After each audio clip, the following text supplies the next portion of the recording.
Doctor ortho Ayurvedic oil and capsule. अब दर्द भी घुटने टेकेगा।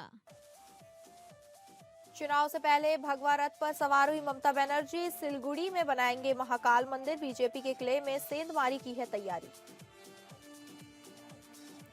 देहरादून में नस्ली हमले का मामला पहुंचा सुप्रीम कोर्ट। मामले को लेकर सुप्रीम कोर्ट में दाखिल की गई याचिका। नस्ली हमले करने वालों के खिलाफ कड़ी कार्रवाई की हुई मांग।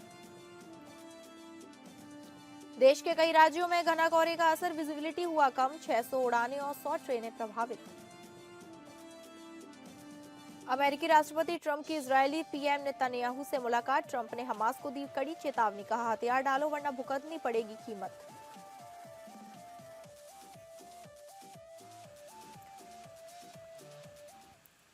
नमस्कार, आप सभी का स्वागत है टॉप अपडेट्स में और मैं हूं आपके साथ अंकिता सिंह। टॉप अपडेट्स की शुरुआत करेंगे।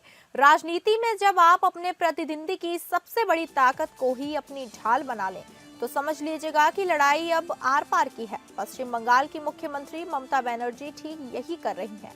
उन्होंने सिलीगुड़ी में महाकाल मंदिर बनाने का ऐलान कर दिया। इतना ही नहीं, गंगा सागर पुल का वादा भी कर आई है। ये सिर्फ आस्था का मामला नहीं बल्कि 2026 के विधानसभा चुनाव से पहले बीजेपी की पिच पर जाकर बैटिंग करने का एक सोचा समझा मास्टर स्ट्रोक है।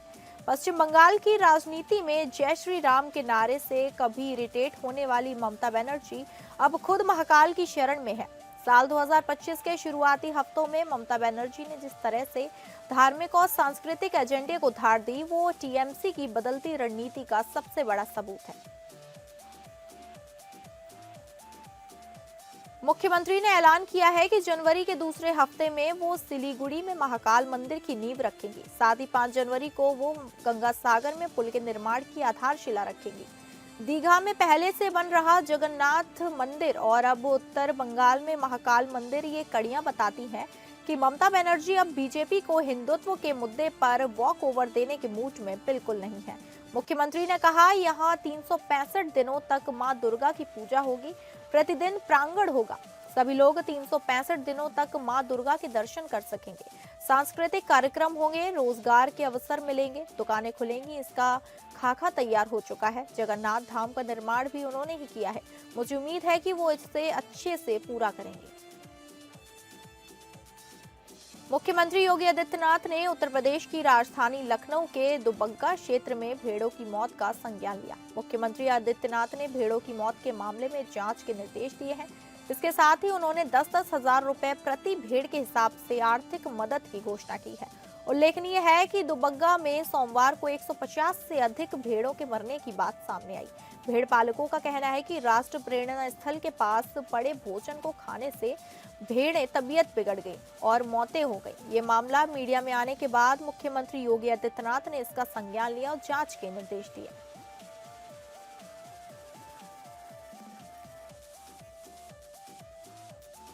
भाजपा नेता और पूर्व मंत्री प्रोफेसर शिवाकांत ओझा और उनके पूर्व ब्लॉक प्रमुख पुत्र के काफिले में शामिल कार में तोड़फोड़ करने और समर्थकों से मारपीट करने के मामले में पुलिस ने पूर्व विधायक अभय कुमार उर्फ धीरज ओझा, भतीजे ब्लॉक प्रमुख शिवगढ़ सत्यम ओझा के खिलाफ प्राथमिकी दर्ज की है। वहीं पूर्व विधायक पक्ष के कुछ लोगों का पुलिस ने चिकित्सीय परीक्षण कराया है।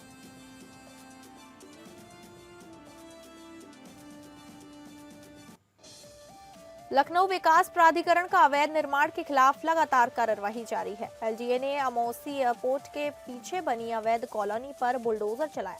इस दौरान निजी बुलडोजर की बिल्डर की मदद ओर से कॉलोनी में बनाए गए 21 रो हाउस भवनों को जमींदोज कर दिया गया। एलजीए उपाध्यक्ष प्रमेश कुमार के निर्देश पर यह कार्रवाई प्रवर्तन जोन 2 की टीम ने की। लगभग 8 घंटे 5 बुलडोजर और एक पोलैंड मशीन चली। इस दौरान सभी रो हाउस गिरा दिए गए। यूपी अमरोहा में भारत रत्न एवं देश के पूर्व प्रधानमंत्री अटल बिहारी वाजपेयी की जन्म शताब्दी के अवसर पर गजरौला में स्थित धरौना मार्ग पर स्थित ग्रांड प्लाजा में भारतीय जनता पार्टी के कार्यकर्ताओं द्वारा अटल सम्मेलन कार्यक्रम का आयोजन किया गया। कार्यक्रम में भाजपा नेताओं और कार्यकर्ताओं ने अटल बिहारी वाजपेयी के चित्र पर पुष्पांजलि अर्पित कर उन्हें श्रद्धांजलि दी। मुख्य अतिथि और पूर्व विधायक विमला बाथम ने अटल जी के जीवन, उनके विचारों और राष्ट्र निर्माण में दिए गए योगदान को याद करते हुए कहा कि अटल बिहारी वाजपेयी भारतीय राजनीति के ऐसे नेता थे जिन्होंने सदैव राष्ट्र हित को सर्वोपरि रखा।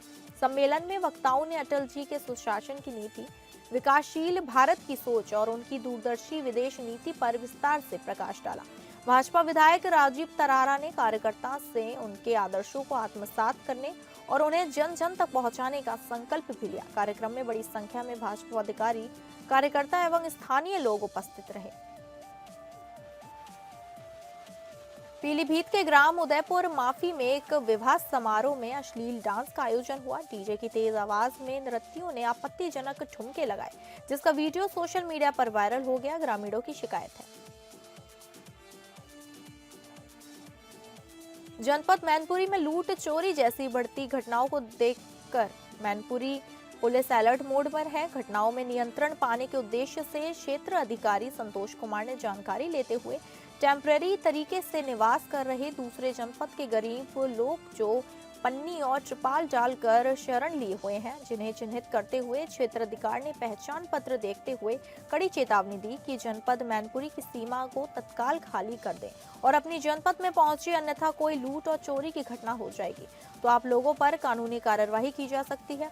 इस संबंध में ज्यादा जानकारी देते हुए क्षेत्र अधिकारी संतोष कुमार ने क्या बताया, आइए हम रूबरू करवाते हैं इस खबर के माध्यम से।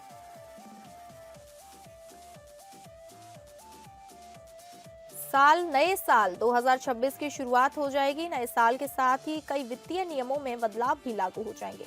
1 जनवरी 2026 से कई वित्तीय नियम बदलने जा रहे हैं, जिसका आम आदमी पर सीधा असर पड़ेगा।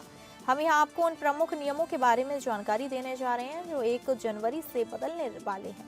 इनमें यूपीआई, पीएम किसान, सरकारी कर्मचारियों की सैलरी, आधार, पैन लिंक के नियमों में होने जा रहे बड़े बदलाव शामिल हैं।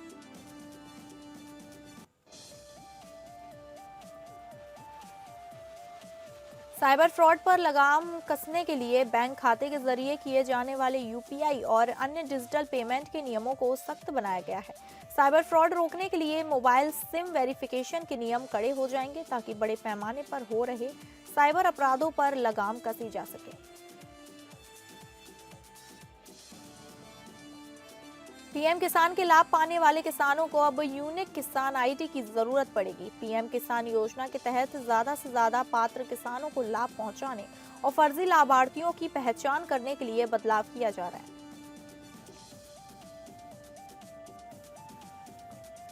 1 जनवरी से देश भर में 8वां वेतन लागू करने को हो जाएगा। 8वें वेतन आयोग के तहत केंद्र सरकार की नौकरी करने वाले कर्मचारियों और पेंशनर्स की सैलरी और पेंशन में बढ़ोतरी लागू हो जाएगी, जो उन्हें बाद में एरियर समेत दी जाएगी।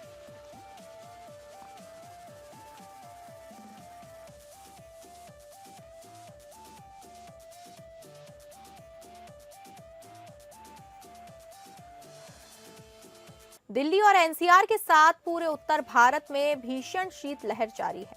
घने कोहरे का असर यातायात संसाधनों पर भी देखने को मिला है। भीषण कोहरे के चलते 600 उड़ानें प्रभावित हुई और 100 से अधिक ट्रेनें लेट हुई हैं। इंडिगो ने सोमवार को खराब मौसम और ऑपरेशन कारणों के चलते 118 उड़ानें रद्द कर दी। इनमें से 6 उड़ानें ऑपरेशनल कारणों के चलते रद्द की गई, जबकि बाकी अलग अलग हवाई अड्डे पर खराब मौसम की वजह से कैंसिल हुई हैं। मौसम विभाग के अनुसार कुछ जगहों पर दिन के तापमान में सामान्य से 4 से 5 डिग्री की गिरावट हो सकती है।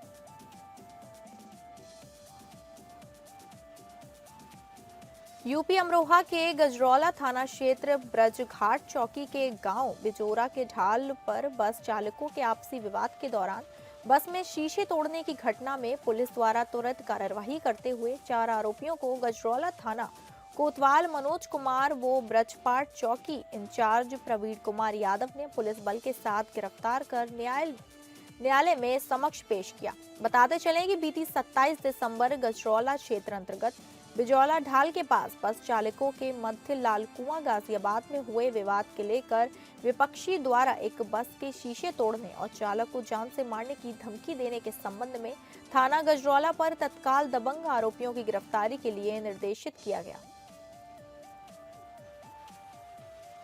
औरैया में नगर पालिका इंटर कॉलेज स्थित नलकूप पर कार्यरत संविदा कर्मी ऑपरेटर किशन गुप्ता की संदिग्ध परिस्थितियों में मौत हो गई। सूचना पर कोतवाली प्रभारी औरैया में फोर्स और फॉरेंसिक टीम सीओ सदर अशोक कुमार सिंह मौके पर पहुंचे।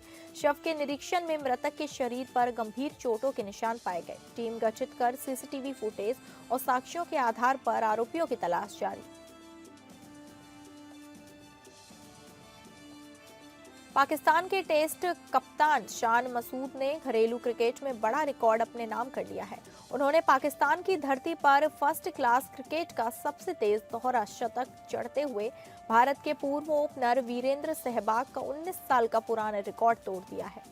ये उपलब्धि शान मसूद ने सोमवार को कराची में खेले जा रहे प्रेसिडेंट्स ट्रॉफी ग्रेड आई 2025-2026 के मुकाबले में हासिल की। ये मैच सुई नॉर्दर्न गैस पाइपलाइंस लिमिटेड और साहिर एसोसिएट्स के बीच खेला जा रहा है, जिनमें मसूद एसएनजीपीएल की ओर से मैदान में उतरे। मसूद ने सिर्फ 177 गेंदों में अपना दोहरा शतक पूरा किया। इससे पहले वीरेंद्र सहवाग ने 2006 में लाहौर में पाकिस्तान के खिलाफ 182 गेंदों में दोहरा शतक लगाया था।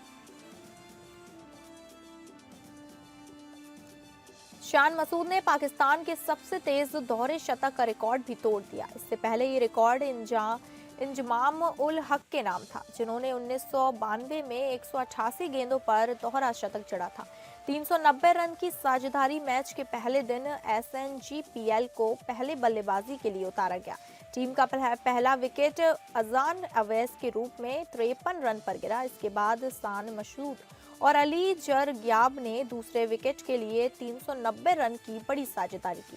यह साझेदारी पाकिस्तान में किसी भी विकेट के लिए 9वीं सबसे बड़ी साझेदारी रही। बांग्लादेश की राजनीति में एक युग का पट्टाक्षेप हो गया। संघर्ष, सत्ता और साहस की प्रतीक रही बांग्लादेश की पूर्व प्रधानमंत्री और बीएनपी की अध्यक्ष खालिदा जिया का 80 साल की उम्र में निधन हो गया। बीएनपी पार्टी ने सोशल मीडिया प्लेटफॉर्म एक्स पर पोस्ट कर इस बात की जानकारी दी। पार्टी ने लिखा कि बांग्लादेश की अनुभवी नेता का कई स्वास्थ्य समस्याओं से जूझने के बाद निधन हो गया।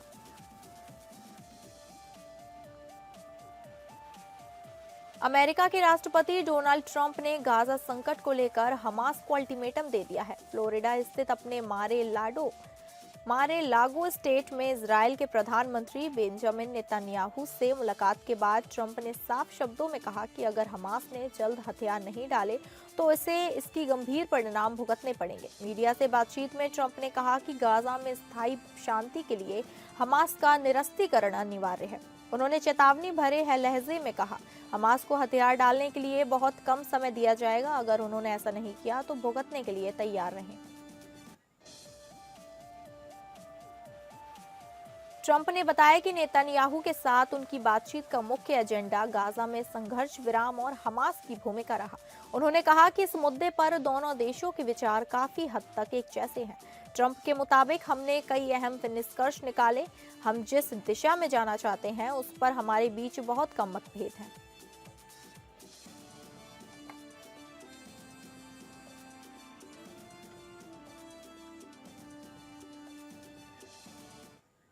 तो फिलहाल टॉप अपडेट्स में बस इतना ही। नमस्कार।